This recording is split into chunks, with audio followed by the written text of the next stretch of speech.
എയിംസിനെ ചൊല്ലി ബി.ജെ.പിയിൽ തർക്കം. സംസ്ഥാന അധ്യക്ഷൻ രാജീവ് ചന്ദ്രശേഖറും സുരേഷ് ഗോപിയും ശീതസമരത്തിലാണ്. എയിംസ് ആലപ്പുഴയിൽ വേണമെന്ന സുരേഷ് ഗോപിയുടെ പ്രസ്താവന അധ്യക്ഷനെ ചൊടിപ്പിച്ചിട്ടുണ്ട്. കേന്ദ്രമന്ത്രിയുടെ നീക്കത്തിന് പിന്നാലെ പാറശാലയിൽ എയിംസ് സ്ഥാപിക്കാനുള്ള ഔദ്യോഗിക വിഭാഗത്തിന്റെ പദ്ധതി പാളി. തിരുവനന്തപുരം അല്ലെങ്കിൽ തൃശൂരിൽ എയിംസ് എന്നതായിരുന്നു ബി.ജെ.പിയുടെ പ്ലാൻ. സുരേഷ് ഗോപിക്കെതിരെ നടക്കുന്ന രാഷ്ട്രീയ ആരോപണങ്ങളിൽ അധ്യക്ഷൻ പ്രതിരോധം തീർക്കാൻ ഇതുവരെ തയ്യാറായിട്ടുമില്ല. വി.എസ്. രഞ്ജിത്തും ടി.വി. പ്രസാദും തത്സമയം ചേരുന്നുണ്ട്. ആദ്യം വി.എസ്. രഞ്ജിത്തിലേക്ക്. V S. Ranjith, good morning. V S. Ranjith, ഈ രാജീവ് ചന്ദ്രശേഖരും സുരേഷ് ഗോപിയും തമ്മിലുള്ള ശീതസമരം തുടരുകയാണെന്ന് തോന്നുന്നു. പ്രത്യേകിച്ച് എയിംസുമായി ബന്ധപ്പെട്ട വിഷയത്തിൽ പാർട്ടിക്ക് മറ്റൊരു പ്ലാനാണ് ഉണ്ടായിരുന്നതെന്ന് തോന്നുന്നു രാജീവ് ചന്ദ്രശേഖരന്. സുരേഷ് ഗോപി വന്നത് തകിടം മറിച്ചു. സുരേഷ് ഗോപി മറ്റൊരു അഭിപ്രായം രേഖപ്പെടുത്തി. ഇപ്പോൾ ഇതിലടക്കം ഇരുവരും തമ്മിലുള്ള അകൽച്ച കൂടുകയാണോ വി.എസ്. രഞ്ജിത്ത്? തീർച്ചയായിട്ടും കേന്ദ്രമന്ത്രിയും സംസ്ഥാന ബി.ജെ.പിയും തമ്മിലുള്ള കോർഡിനേഷൻ നേരത്തെ തന്നെ ഇല്ല. ഇപ്പൊ അത് കൂടുതൽ വഷളായി എന്ന് പറയേണ്ടി വരും. കാരണം കഴിഞ്ഞ ദിവസം സുരേഷ് ഗോപി സ്വന്തം നിലയ്ക്കൊരു പ്രസ്താവന നടത്തി. സംസ്ഥാന ബി.ജെ.പിയുമായി കൂടിയാലോചിക്കാതെ ആലപ്പുഴയിൽ എയിംസിനു വേണ്ടി സ്ഥലം കണ്ടെത്തി തരണം, അല്ലെങ്കിൽ എയിംസ് തമിഴ്നാട്ടിലേക്ക് കൊണ്ടുപോകും, സ്റ്റാലിനുമായി ചർച്ച നടത്തും എന്നുള്ളതായിരുന്നു ആ പ്രസ്താവന. നമ്മളെല്ലാവരും ആ പ്രസ്താവന കേട്ടിട്ടുള്ളതാണ്. ഇതോടുകൂടി ബി.ജെ.പിയുടെ ഒരു പദ്ധതിയാണ് പൊളിഞ്ഞുപോയത്. ബി.ജെ.പിയെ സംബന്ധിച്ച് അവർക്ക് തിരുവനന്തപുരത്ത് പാറശാലയിൽ അവർ സ്ഥലം കണ്ടെത്തി വെച്ചിരുന്നു.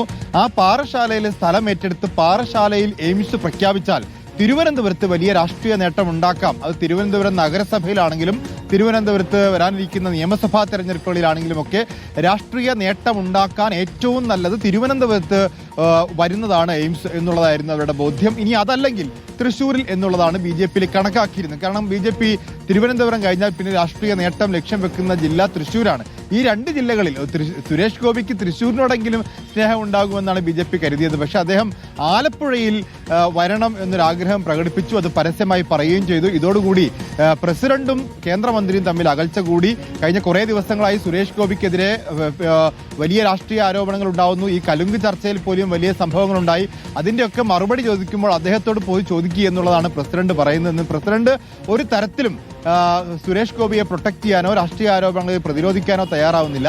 ഇന്നലെ കെ സുരേന്ദ്രൻ ഫേസ്ബുക്കിൽ ഒരു പോസ്റ്റ് ഇട്ടിരുന്നു. അത് സുരേഷ് ഗോപിയെ പിന്തുണച്ചുകൊണ്ടാണ്. സുരേഷ് ഗോപിയെ പിന്തുണയ്ക്കുമ്പോൾ സ്വാഭാവികമായിട്ടും ആ ഒരു ഒളിയമ്പ് അത് സംസ്ഥാന അധ്യക്ഷനെതിരെ കൂടിയുള്ളതാണ്. അപ്പൊ ബി.ജെ.പിയിലെ തർക്കം കേന്ദ്രമന്ത്രിയും സംസ്ഥാന അധ്യക്ഷനും കൂടി ചേർന്നു. അതിലൊരു വിഭാഗം ആളുകൾ കേന്ദ്രമന്ത്രിയോടൊപ്പവും മറുവിഭാഗം പ്രസിഡന്റിനൊപ്പവുമാണ്. Okay, T V. പ്രസാദ് കൂടി നമുക്കൊപ്പമുണ്ട്. ടി.വി. പ്രസാദ്, നേരത്തെ തന്നെ ഇവർ തമ്മിൽ ഒരു ചെറിയ ശീതസമരമുണ്ട്. മാത്രവുമല്ല, കേരളത്തിലൊരു ഒരർത്ഥത്തിൽ പറഞ്ഞാൽ ട്രയാങ്കുലർ ഫൈറ്റ് ആണല്ലോ നടക്കുന്നത്.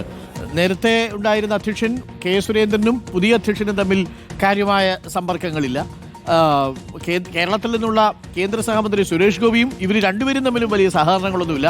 എല്ലാവരും ഓരോരുത്തരും ഒറ്റയ്ക്കൊറ്റയ്ക്ക് പോകുന്നു എന്നുള്ളതാണ് മനസ്സിലാക്കുന്നത്. ഇപ്പോൾ ഈ എയിംസ് വിഷയം വന്നപ്പോൾ ആ വിടവ് കൂടുതൽ മൂർച്ഛിക്കുകയാണോ? ഒന്ന്. രണ്ട്, ഈ സുരേഷ് ഗോപി പോയി കലിംഗിന്റെ പുറത്തിരുന്ന് പറയുന്ന കാര്യങ്ങളൊക്കെ ഇപ്പോൾ വലിയ വിവാദമായി മാറുന്നുണ്ട്. ഈ വിഷയത്തിലൊന്നും അനുകൂല നിലപാടല്ല ബി.ജെ.പി അധ്യക്ഷൻ എടുത്തിരിക്കുന്നത്. അതിൽ പുള്ളിക്ക് വലിയ തൃപ്തിയില്ലെന്ന് അറിയുന്നുണ്ട്, അല്ലേ ടി.വി. പ്രസാദ്? അത് തന്നെയാണ് അരുൺ, ആ രീതിയിൽ തന്നെയാണ് അതിനെ വ്യാഖ്യാനിക്കുകയും ചെയ്യേണ്ടത്. അതായത് സുരേഷ് ഗോപിക്ക് കിട്ടുന്ന ജനപിന്തുണയിൽ അസ്വസ്ഥനാണ് ബി.ജെ.പിയുടെ സംസ്ഥാന അധ്യക്ഷൻ രാജീവ് ചന്ദ്രശേഖർ എന്ന് തന്നെ നമുക്ക് പറയാൻ കഴിയും. കാരണം സമീപകാലത്തെ ചില സംഭവങ്ങൾ നോക്കിക്കഴിഞ്ഞാൽ സുരേഷ് ഗോപിയെ രാജീവ് ചന്ദ്രശേഖർ മൈൻഡ് ചെയ്യുന്നില്ല എന്ന് വേണം കരുതാൻ. സംഘടനാ വിഷയങ്ങളിൽ ഒന്നിലും അടുപ്പിക്കുന്നില്ല എന്നുള്ളത് പച്ചയായ വസ്തുതയാണ്. അതായത് നേരത്തെ നമുക്കറിയാവുന്നതുപോലെ കന്യാസ്ത്രീകളുമായി ബന്ധപ്പെട്ട വിഷയത്തിൽ സുരേഷ് ഗോപിയോട് ഒന്ന് സംസാരിക്കുക പോലും രാജീവ് ചന്ദ്രശേഖർ ചെയ്തിട്ടില്ല. കന്യാസ്ത്രീകളുടെ വിഷയത്തിലാണെങ്കിൽ ക്രൈസ്തവ സമുദായവുമായി ഏറ്റവും അടുത്ത ബന്ധം പുലർത്തുന്ന ഒരു നേതാവെന്ന നിലയിൽ കൂടിയാണ് ബി.ജെ.പിക്ക് അവിടെ വലിയ വളർച്ച തൃശ്ശൂരിൽ സുരേഷ് ഗോപിയുടെ രൂപത്തിൽ ഉണ്ടായത് എന്നുള്ളതാണ്. അങ്ങനെ കൂടുതൽ വോട്ട് ലഭിച്ചു എന്ന് തന്നെയാണ് പാർട്ടിയുടെ വിലയിരുത്തലും. അങ്ങനെയുള്ള നേതാവായ സുരേഷ് ഗോപിയെ ഒരു കാര്യവും അറിയിക്കാതെ ഷോൺ ജോർജിനെയും അനൂപ് ആന്റണിയെയും മാത്രം രാജീവ് ചന്ദ്രശേഖർ ചുമതലപ്പെടുത്തിയ സമയത്ത് തന്നെ വലിയ തോതിൽ ചർച്ചയുണ്ടായതാണ്. ഇപ്പോൾ സമീപകാലത്തുണ്ടായ ഏറ്റവും പ്രധാനപ്പെട്ട വിവാദങ്ങളിൽ സംസ്ഥാനത്തെ ഒരു ബി.ജെ.പി നേതാവോ അതല്ലെങ്കിൽ മന്ത്രിയോ അല്ലെങ്കിൽ ഒരു ജനപ്രതിനിധിയോ അതിൽ വിവാദത്തിൽ കുടുങ്ങിയാൽ അതിനെ സംരക്ഷിക്കേണ്ട പ്രാഥമിക ബാധ്യത എന്നുള്ളത് സംസ്ഥാന അധ്യക്ഷന്റേതാണ്.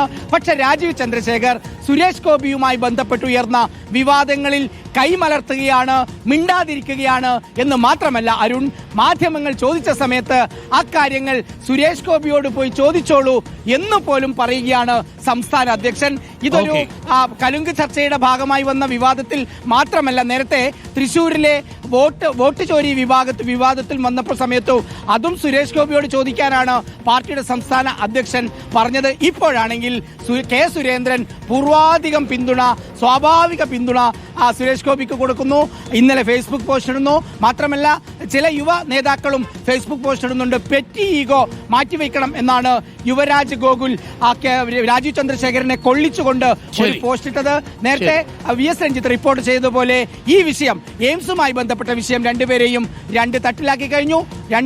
രണ്ടുപേർക്കൊപ്പോഴും ഒരു സംഘവും ഉണ്ട് താനും. Thank you. TV പ്രസാദാണ് വിവരങ്ങൾ നൽകിയത്. അപ്പോൾ ഒരു പാർട്ടി, 3 നേതാക്കൾ 3 വഴിക്ക് ആ അവസ്ഥയിലാണ് ഇരിക്കുന്നത്. ശരി, ഈഗോ ഒക്കെ മാറ്റിവെച്ച് ഈ പാർട്ടിയെ തെരഞ്ഞെടുപ്പിന് സജ്ജമാക്കേണ്ട സമയമാണെന്നേ.